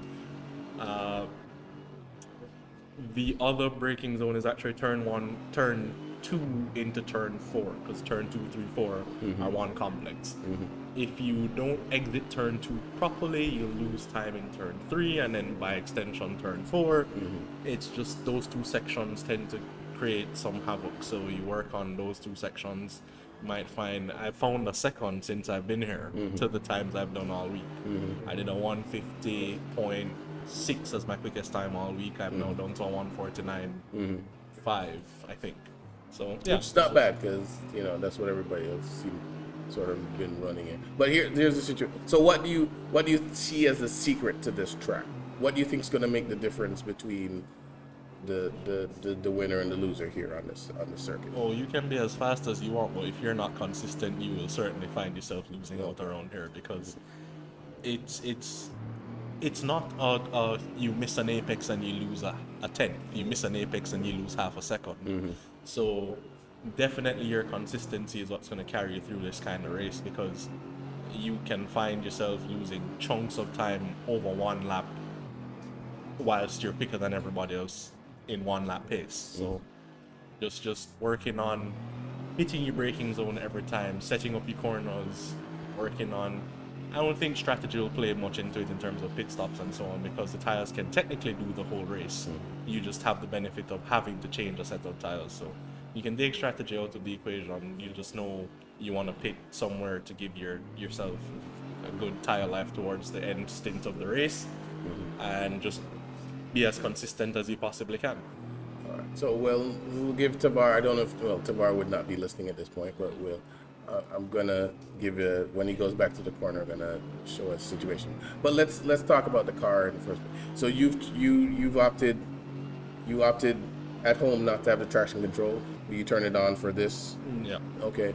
And in terms of, I think I was correct that you can only change tire temperatures and tire pressures. I'm sorry. Yep. And the only other thing is brake balance, but that can only be adjusted in the car while you're driving. Indeed. Were you playing with tire pressures? Were you adjusting brake balance? Fuel load, was that anything, or you just set the car up the way it was then? So I have played around with tire pressures all week. I do find, But as you were saying, it doesn't make any sense. It's not an issue because the tires themselves, from what I could see, were able to last. Right, exactly. So it's one compound. So I was kind of messing around with the temperatures to see the pressures. To see if I get more traction. For example, I lowered the rear pressures to be 2 or 3 psi lower than the front pressures to see if I get more traction.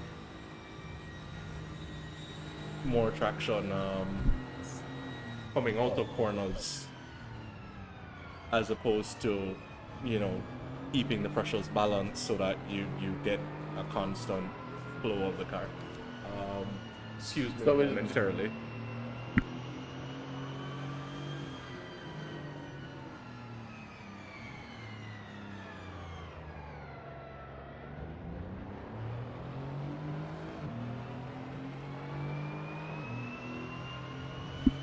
Yeah. So while we were having our discussion, the other co-host, Mr. Spence, has hit the track. You might notice his times are in the 1:47, but that was not his time.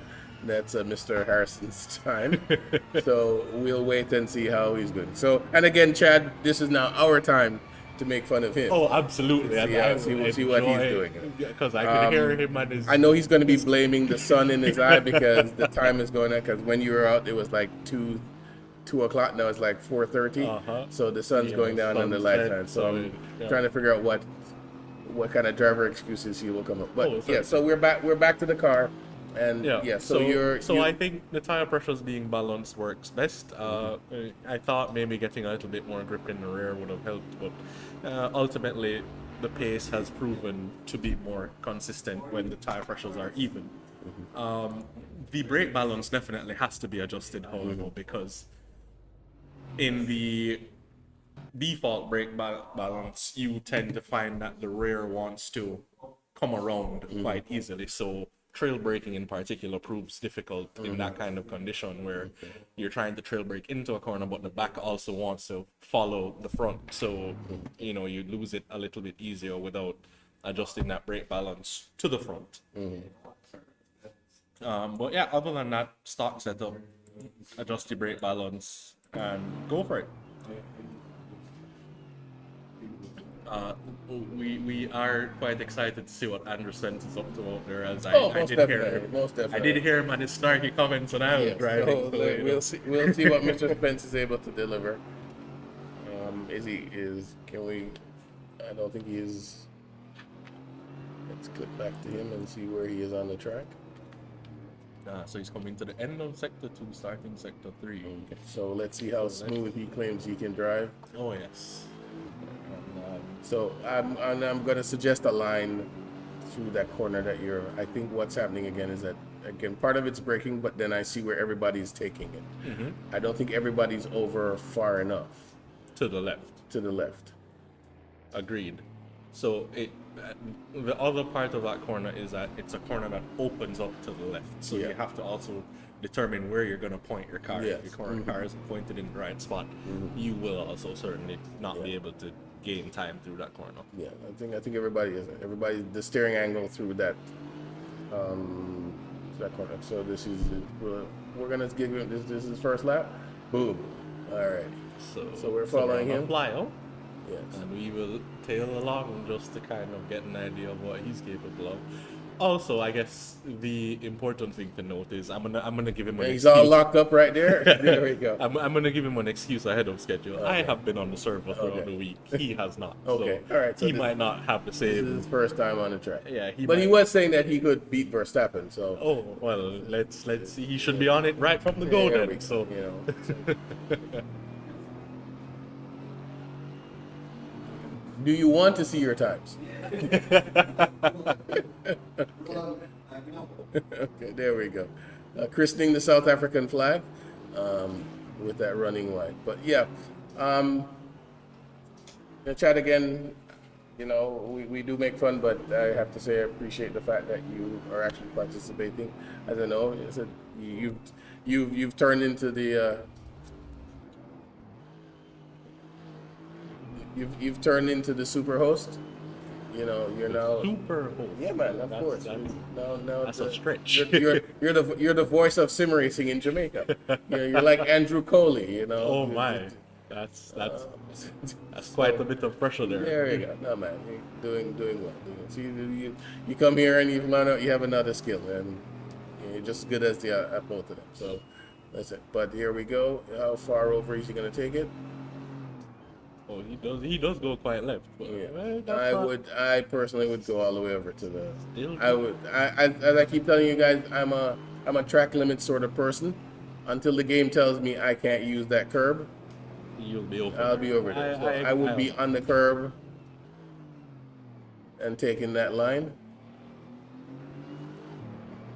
All right, so are we gonna? Oh, so I think he invalidated, so we won't get the time. That's the Okay. problem. All right. Once he invalidates, we don't get that time. But yes, peak performance in 2 weeks. Oh, definitely looking forward to that. Yes.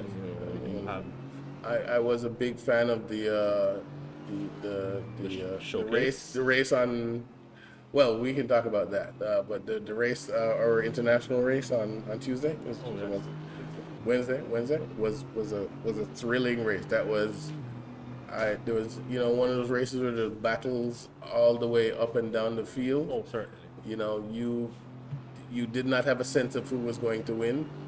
I mean, pit strategy, everything, and again, just bursting with pride to see the Jamaican flag running that high up As Moss was. as Moss was. So, comfortably in second. and even down the Roper was in sixth at one point. Yeah, he was. So- Couple of the So yeah, no, it was good to see him, and there was worry from our side as it looked like Moss had a drive-through right at the end there. yeah. So it was good to see him take the drive-through and still manage to hold on to second. That just showed that he was comfortably ahead of the rest of the field, with the exception of the person ahead of him. It was an unfortunate race for Wallace and Harrison. Yeah. I mean, Mitchell started the race in second and got dive bombed early on. And ACC and the damage at a certain point, it doesn't make any sense to continue because you're going to lose all that time in the pits repairing everything. Mitchen seems to be the magnet of incidents, man. I can go as far back as one of the JSRA's premier events where he and I had some tanglings on the track. Nothing intentional. It just became 3 wide in a section of the track that should not have been 3 wide, and there went Mitchen off circuit. It's unfortunate, but I don't know. I don't think he puts himself in that position. It just kind of works out. It just that kind of way. works out that way. Mr. Spence testing the brakes and the limits of his tires a couple corners ago. What's that joke from a TV show, Smoke If You Got 'Em? I think he's thinking of tires, not cigarettes, but yeah, let's see what we're doing here. He's not looking so bad. He's on a what a point. Well, You know, it's- 2 seconds off in sector one. I'm giving him time because you see what happened is he hasn't been acquainted with the circuit yet, so I don't want to attack him because he's certainly going to come back over here and the first thing he's going to point out is, oh no man, it's my first time on. It's my first time on. So, you know, take away the excuses from earlier. There we go. He's trying to be as smooth as possible. There we go. Oh, little drift action there. I'm going to say that lap was not going to count. Definitely won't. I think, you know, trying to carry too much minimum speed there, and there went the back. You want to just go back in the pits and start over?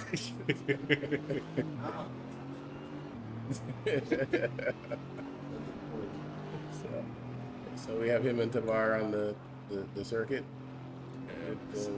And appreciate it, you know, taking advantage of the opportunity to, you know, just have some lap times. And, you know, again, one of the things as a people, we tend to be solitary, you know, again, why we racing on our, you know, on our, at home on the machine ourselves, when you can come onto our free practice or server every Friday and have some, well, you know, have some fun, but, you know, and educate yourself, learn something about driving that you wouldn't normally do, and enjoy a car or a circuit that you would not normally have chosen.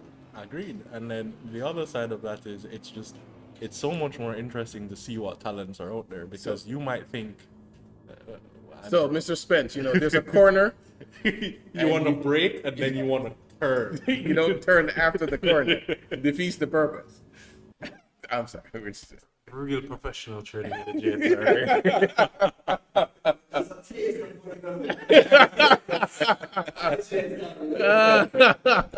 Sorry. You're saying. Yeah, so it's also good to see the level of competition that can exist. You want to be going forward, sir. Just making sure we race in drive, not reverse.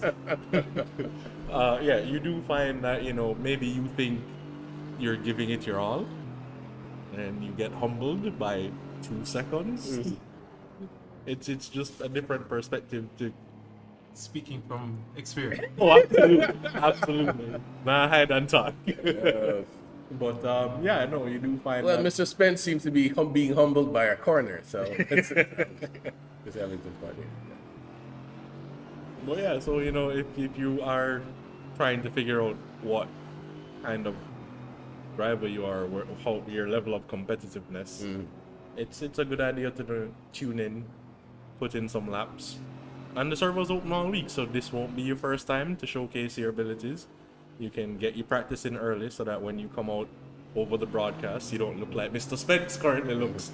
But you know what? Some of those turns. I'm also going to address this publicly, and I'm going to address this here. I'm always, and I said it earlier about the disappointment. The people will go elsewhere and race. We have a minimum of 50 laps that's necessary for you to participate in our event. So if you're going to race randomly somewhere else, why not just come and do the 50 laps on our circuit, on our event, on our server, and participate? Yeah. You know, if you're going to be racing anyway, Indeed. do something with that time, constructive. And you have a platform that is there every Saturday. It's not as if it's sporadic. It is scheduled every Saturday. I mean, the event coming up after this is a little bit more exclusive in that you've had to have registered and been part of qualifiers, etc., etc. But an event like this that we've opened up to the general public, this is certainly something that, you know, you could come try your hand at, just to get an idea of your talent level and kind of feel out, you know, what you're capable of and what's out there. And yeah, challenge yourself. It's not fun to sit down and drive the same track week in, week out. I certainly enjoy the fact that we've been trying our hands at tracks all over the world, and you know, it gives you an opportunity to see what's out there in terms of different kinds of tracks. Yeah, how many times you race on a track and you rage quit? You know, oh, I'm not good at this track, and well, because you know, or you go somewhere else. Well, you know, again, this is the opportunity to do something different. Indeed. You know, when you come here and you commit to this, I mean, you're here on the server, might as well just, it doesn't make any sense to rage quit. Just do the 50 laps as best as possible. Again, we also are watching from time to time, and depending on your skill level, and you reach out to us, we can give you the advice you might need to make yourself a better sim racer. Indeed, and as you were talking about earlier, there are certain opportunities out there in sim racing in the modern world. And Mr. Spence is taking up one of them, which is lawnmower. I'll give him a bit of friendly advice just for reference. You drive on the gray part, sir. Yeah, so sorry. But sorry, chat yourself. Right. Yeah. No. I mean, it does present opportunities for you. We did send 2 drivers to Monaco. Was that last year or the year? Well, we tried to, I should say. We tried. There are opportunities like we've been mixing with other Caribbean islands and South America. We had the opportunity. We were asked to send a driver to the Dom Rep for one of their events. Unfortunately, I'm not sure. We're working to see if we can take that up. But at the end of the day, we need a driver or drivers to be able to send to these things that we're invited to. Indeed. And it has to be a driver that represents the values that we think are necessary to represent our brand. Yes, well, we're not going to send some joker, to embarrass the country, embarrass the JSRA. And again, the thing is, we're here to help because we want you to represent us as best as possible. Agreed. He started over again, didn't he? Oh yeah. Might be testing the theory as to how long these tiles will last. So Mr. Spence, did you make any changes to the vehicle, or you just abandoned the lap? I know, but anything. Oh, I will do something to assist him, just to kind of. Okay, all right, go and help him, so you won't have any mistakes. So. So we got Tavar still on the server. Fortunately, it's late. Myself will be leaving in a bit, but again, I'm glad I'm able to. I do think he was having a bit of a rough time because traction control was almost off. Okay. All right. ABS was low, Okay. and his brake bias would cause him to want to spin. So now he has 0 excuses. Okay. All right. That's good. But yes. I personally, I've been trying to make my schedule as best as possible, so I'm reducing as much as possible so that I'll be able to be here for peak performance. I am looking forward to it. The drivers have been amazing up to this point, and I'm expecting a very, very competitive situation. I mean, at the end of the day, there's 100K up for grabs, prize pool. So, why race for free? You could have gotten some of the money, upgrade your equipment, take your mom on vacation or something. Do something with the money. Yeah, it's your money to do what you feel. Exactly. And I will say it will be great to have the premier commentator, in Mr. Rory Daly. I'll jump in from here and there, but I think you guys are, again, amazing pair, and you're doing much better than I could ever. So, and I enjoy watching you guys. As I said, I whenever I can. I'm tuned into the broadcast. There have been events where I've literally just been on my phone watching it on YouTube. I mean, the race on Wednesday. It was Wednesday, I think. What was happening is that it wasn't on. I got to watch. I think the race before that, for whatever it was only on Twitch. The Saturday race. The Saturday race was only on Twitch. I wasn't able to watch it on my phone because the Twitch app was acting up. But when I got back, I started watching the replay as I normally do. Again, great racing, and again, even against our Latin counterparts. Yep. I'm gonna have to shout them out. I appreciate them reaching out to us and allowing. Well, I mean, participating with us because they don't have to. They don't have to do this. They really don't. You know, the weird. I don't think I don't think they felt that.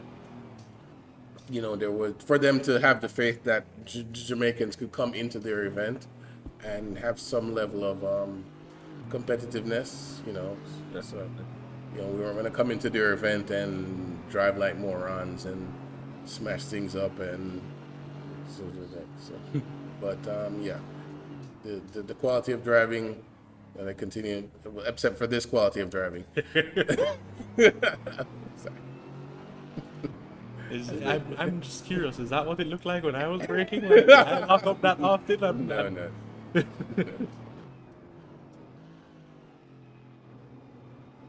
But as I'm still not seeing his lap time. So let's see if this is a fly. Okay. This is an actual lap now. My God, that's actually why I'm still here. You know, I kind of have to leave, but I want to see one lap. Yeah. So actually, this could be how we end the stream because Yeah. we are actually over time. It's 9:05. The stream was scheduled to end at 9. But We're just gonna see. If, this is the commentators' competition. Let's see if you can deliver a lap time better than yours. Let's see what he's got. Yeah, we should do this more often. We should have a commentators competition. That sounds like a plan, actually. I like that. Mr. Spence against Mr. Dillon. Against Mr. Daly. And in the hopes of having the next race in our Chase for Pay series tomorrow, which will be again at this circuit with the drivers in hopefully having enough of a turnout to have the race. Yes, Mr. Penley, 100K. You could buy a nice. Oh, sorry, 100K Jamaican. That's like 50 cents Canadian. Unfortunately, but you know you could down pay on a nice PC. And it is noted that is the pool, not the payout to each individual driver. So let's just make that clear. But yeah, in lieu of the Emilia Romagna Grand Prix getting cancelled tomorrow, well this weekend, we have racing action here at the JSRA. You know that's a good thing. Yes, no F1. Come to the JSRA. Indeed. Flip on your YouTube and your Twitch. Watch some good racing. And we do send our regards to those. Not this. Good racing. He's sub 2 minutes, you know. There you go. Good for him. So he did a 154. Do we really need to continue the stream? Or are we gonna? All right, let's give him another. I'm gonna give him another. The sun is in his eye. Maybe we need to change like the I'm time. winning by 5 seconds. There you I'm go. okay with that.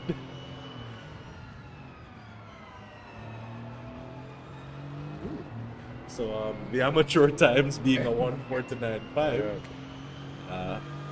Yeah, well, he has the work to do, folks. But give him time. Yeah. Maybe that's why again, he's in the commentary booth and not out on track. He's not used to a closed cockpit car. Maybe he wants a single seat. He's an open wheeler. Yes, that's where he'll challenge Max Verstappen because he can't do it. Yes, he'll challenge Max as being the best lawnmower because the amount of grass he's been digging up in that car. Given the Australian Grand Prix, maybe that's a valid competition to witness. Ouch. Let's see how much he's going. El Capitan is looking at me funny. What? Did I offend your driver? Is that the problem?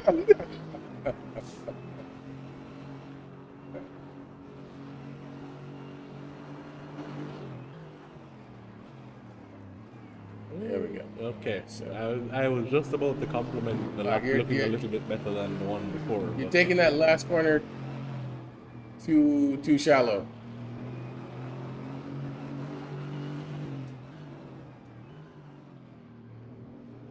And Steven giving us That was an excellent one. That was an excellent corner. Got to give you props when you give your props. So we did 155. So we looked better, but he was slower. I don't know how that works in real life, but Steven giving us camera angles that makes the racing look better than it actually is. There so, you go.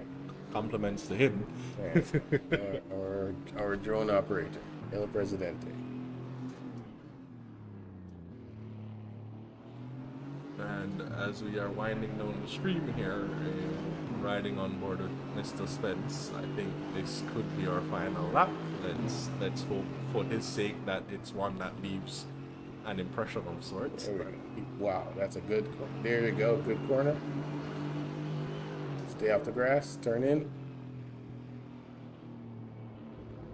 We're quite wide there. That definitely will be invalidated, but trying to take your advice in using all of the track and then some. Well, I think he thinks there's another track on the other side of it. Quite possibly. His line through there didn't look too bad. And lock up. Everybody seems to have a Not bad. little bit shallow. Like it's a double apex there. Everybody seems to.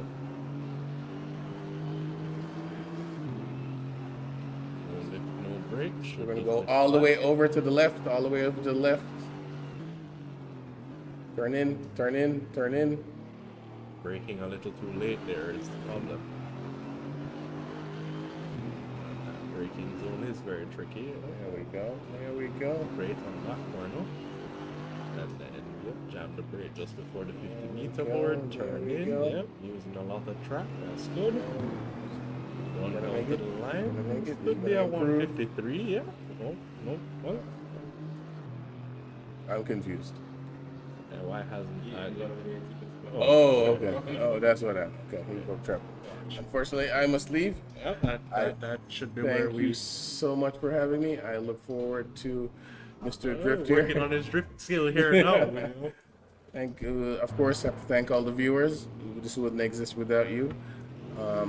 We are looking forward to the race tomorrow. I will be elsewhere, but I will definitely be on my phone watching. Again, I have to congratulate everybody involved.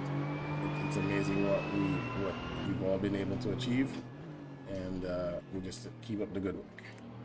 And to wrap that all up, I don't think for the duration of my stint here I have ever once thanked fans. So once again, we're really coming in with the lessons. So yeah, thank you all.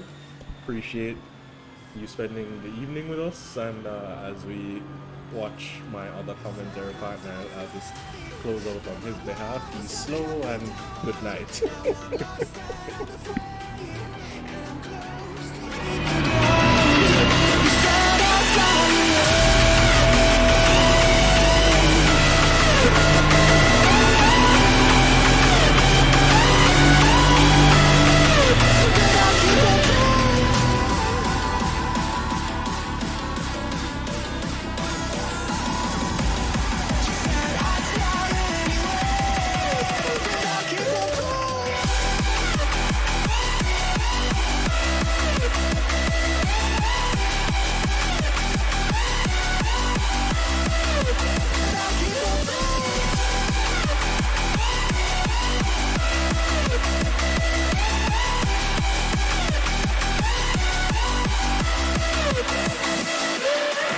We're searching for that open door.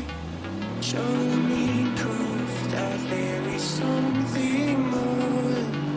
I just hope I am okay with the choices I make. Maybe then I'll understand. You said I'd fly away.